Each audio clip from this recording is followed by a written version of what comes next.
Hello there, and welcome back to Tatooine Tableflip. I'm Jimmie, and today I'll be looking at Maximum Apocalypse from Rock Manor Games, currently on Kickstarter. I'm gonna grab some tea and then we'll get to it, right? Maximum Apocalypse, designed by Mike Nade, is a cooperative card game focusing on survival in a world gone to ruin as you and your friends battle strange creatures, collect weapons and resources, and make your way to your vehicle hoping you have enough fuel to escape the horror your lives have become. I am, at heart, what used to be called a card flopper, someone who prefers card games. Like many of you, I was introduced to Magic the Gathering just after its release, and I played the game with the friends who introduced me to it, but I was never a big fan. Don't get me wrong, I love playing the game, but I just didn't want to spend a load of money to do so. Fortunately, my friend had a sizable collection, so I really didn't have to.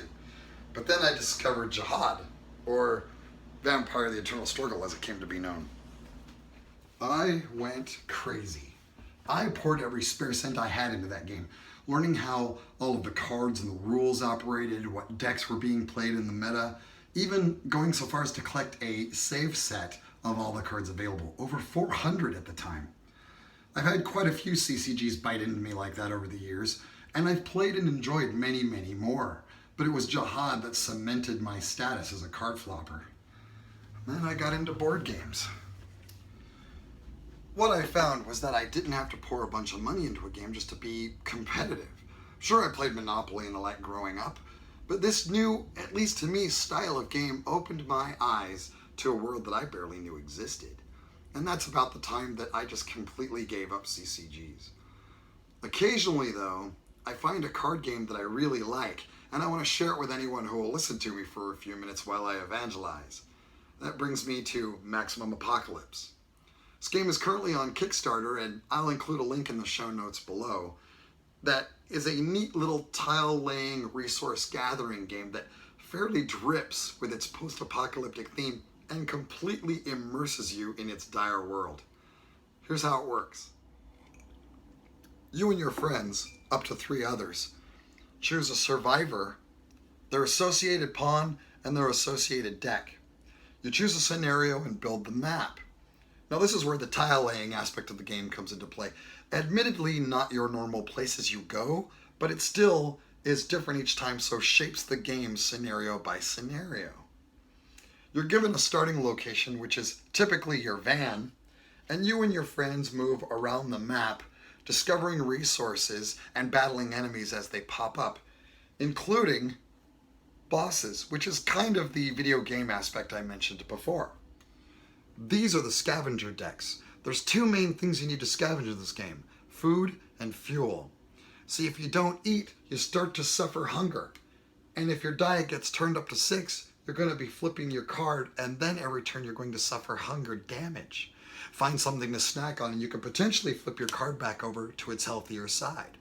Each scenario includes some kind of mission that you and your friends must complete, but everyone has to be back at the van with enough fuel to power the van for you to complete the mission and win the game. As you move around the map, you might encounter monsters, and it behooves you to take them out as quickly as possible, because at the end of your turn, they attack and deal their damage to you.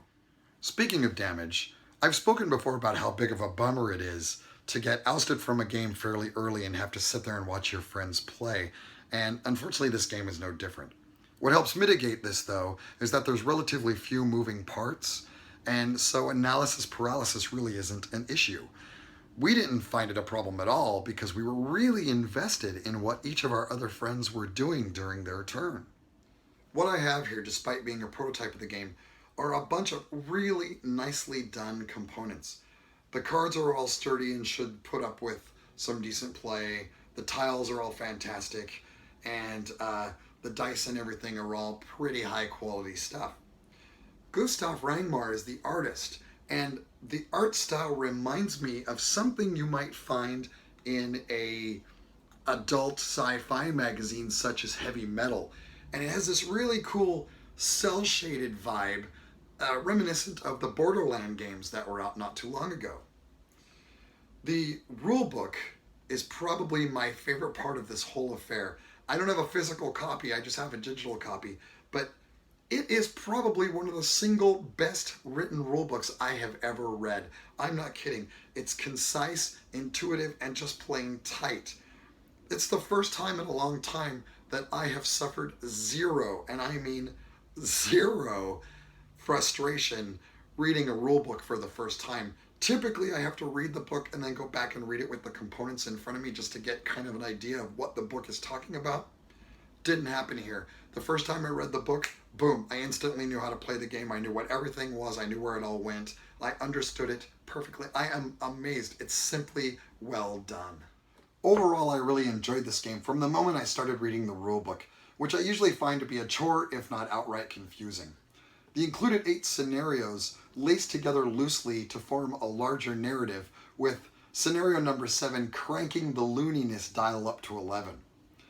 Great art, tight rules, and fantastic components mean that this game has earned its place on my gaming shelf.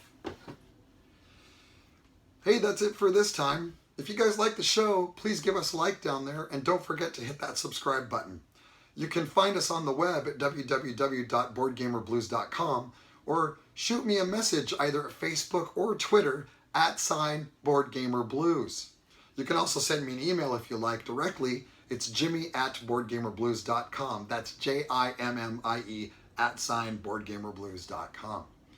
Hey, if I'm not trying to scrounge up a meal in the post-apocalyptic wasteland, you can find me next time on Tatooine Tableflip.